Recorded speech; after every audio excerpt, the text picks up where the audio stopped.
સ્વાગત છે મિત્રો આપ સર્વેનું દાદાજીના અનોખા સત્સંગમાં. હું છું શિવાનંદ દાદાજીની શિષ્યા. આપ સર્વેને મારા જય શ્રી દાદાજી. મિત્રો, ગયા સત્સંગમાં આપણે જાણ્યું કે આધ્યાત્મ એટલે શું. હવે પ્રશ્ન એ છે કે આ આધ્યાત્મના માર્ગ પર ચાલવાનું કેવી રીતે. તો ચલો જાણીએ આગળ મિત્રો. લગભગ 28,000 જેટલા ઋષિ મુનિઓ આપણા સંસારમાં થઈ ગયા. તેઓ પણ સંસાર કરતા હતા, ભરણ પોષણ કરતા હતા. પોતપોતાનું ભરણ પોષણ કરવા માટે ખેતી જેવા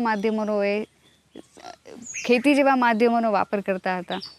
તેની સાથે સાથે હવન પણ કરતા હતા, હવન સાથે ધ્યાન પણ કરતા હતા. આ બધા માધ્યમોની સાથે સાથે તેઓ સંસારમાં રહીને જ ભક્તિ કરતા હતા. તેઓ આધ્યાત્મના એ મૂળ તત્વને જાણી ગયા હતા કે આપણા કર્તવ્ય સાથે આ ભક્તિભાવમાં કેવી રીતના રહી શકાય.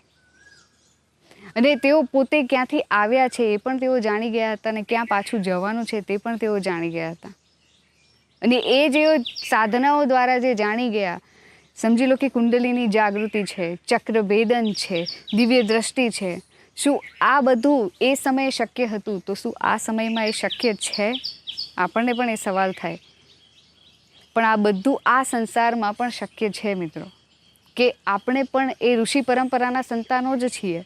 શા માટે એ ઋષિઓ એ પામી ગયા અને આપણે એ જ પરંપરાના સંતાનો હોવા છતાં પણ આપણે પામી નથી શકતા?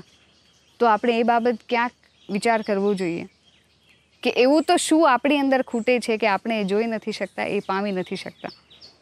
અને આ બધી શક્તિઓની પ્રાપ્તિ આપણે પણ કરી શકીએ મિત્રો.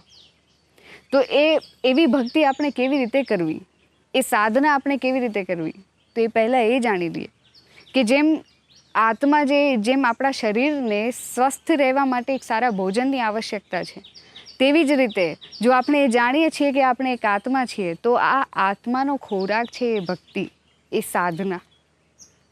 જો આપણી આત્માને સંતોષિત કરવી હોય તો એ ખોરાક એને આપવો પડશે.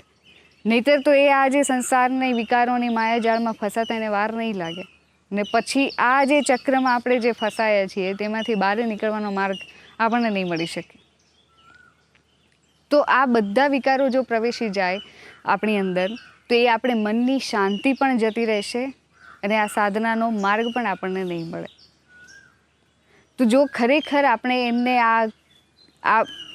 જેમ આપણે કોઈ માર્ગમાં જતા હોઈએ અને GPS ચાલુ હોય અને વચ્ચે જ જો નેટવર્ક જતું રહે ને, તો તરત પેલા બેન બોલશે એની અંદર કે GPS સિગ્નલ ગુમ થયું.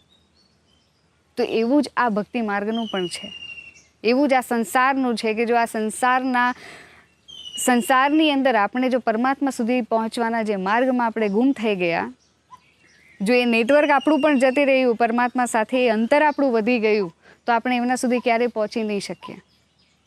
એ માર્ગ આપણો પણ ગુમ થઈ જશે. જેમ ગંગા સતી એમના ભજનમાં ગાયેલું છે કે ભક્તિ રે કરવી જેને, રાંક થઈને રહેવું, મેળવું અંતરનું અભિમાન રે. તો હવે ફરી પાછો એક સવાલ થાય કે ભક્તિ આપણી અંદર જન્મે કેવી રીતે આપણી અંદર એ ભક્તિ ભાવ જાગે, એ પરમાત્મા પ્રત્યેનો લગાવ જાગે, એ કેવી રીતે જાગે, તે આપણે આપણા આગળના વિડીયોમાં જાણીશું, સવિસ્તાર જાણીશું. ત્યાં સુધી મળતા રહીશું. જય શ્રી દાદાજી.